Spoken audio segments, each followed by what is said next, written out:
I'm your host, Annie Bowles, and this is News du Jour.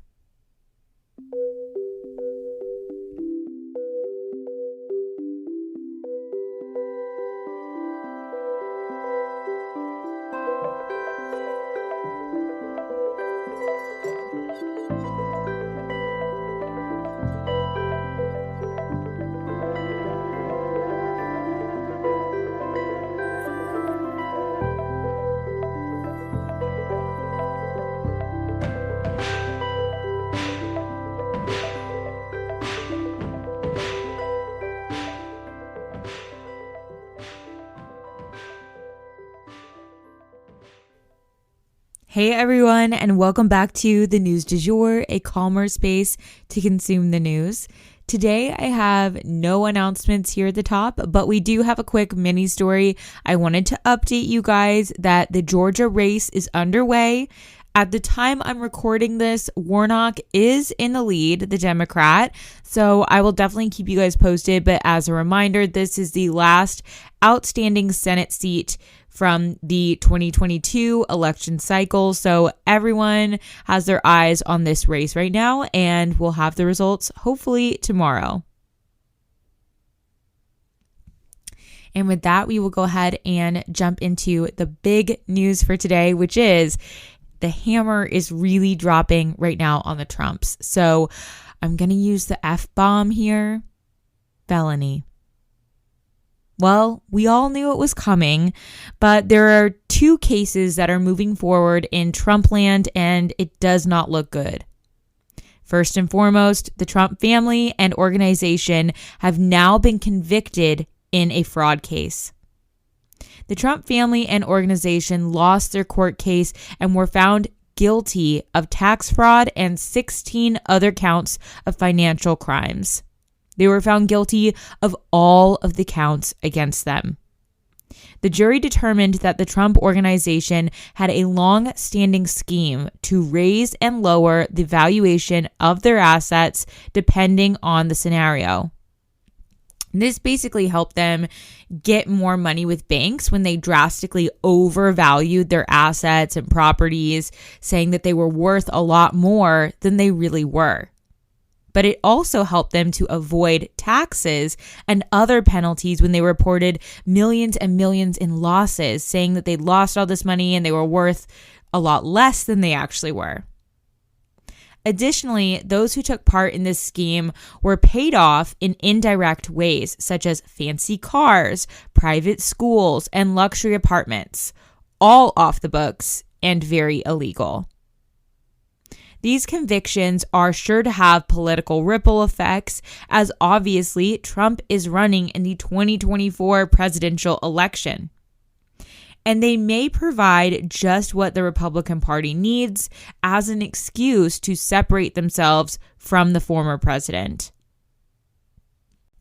Additionally, this now opens the doors for the district attorney to look at things with an even finer tooth comb, parsing through details and allegations such as hush money made by a certain porn star and 26 other women who have accused Trump of harassment, abuse, or rape.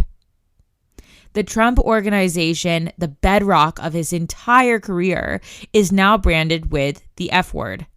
Felony. If your wealth is built on lies, then are you really good at business or just good at lying? It's criminal behavior, plain and simple. But that's just one of the court cases that we have to discuss today. The other Trump court case with news to report is the January 6th committee announcing that they will be sending criminal referrals to the Department of Justice. Now, what does that mean? It means that they believe some crimes went down on that day, and they plan to ask the Department of Justice to file charges based on the evidence that they have compiled through their investigation. Because, you see, Congress has the power to investigate, but not the power to litigate. So they will recommend that the Department of Justice file charges, but then it's in their hands. And you see, although this has kind of all been up in the air timing-wise with the January 6th committee, we know that there is a new cohort of congressmen and women coming in 2023, one that will be led by the Republicans. So the January 6th committee needs to get their ducks in a row and fast before the House flips and the Democrats are out of power.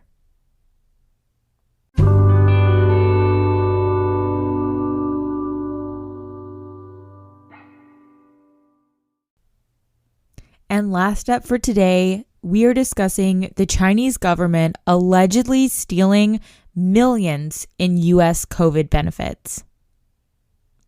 So, according to the Secret Service, the Chinese government has managed to rob the U.S. government of over $20 million in COVID relief funds.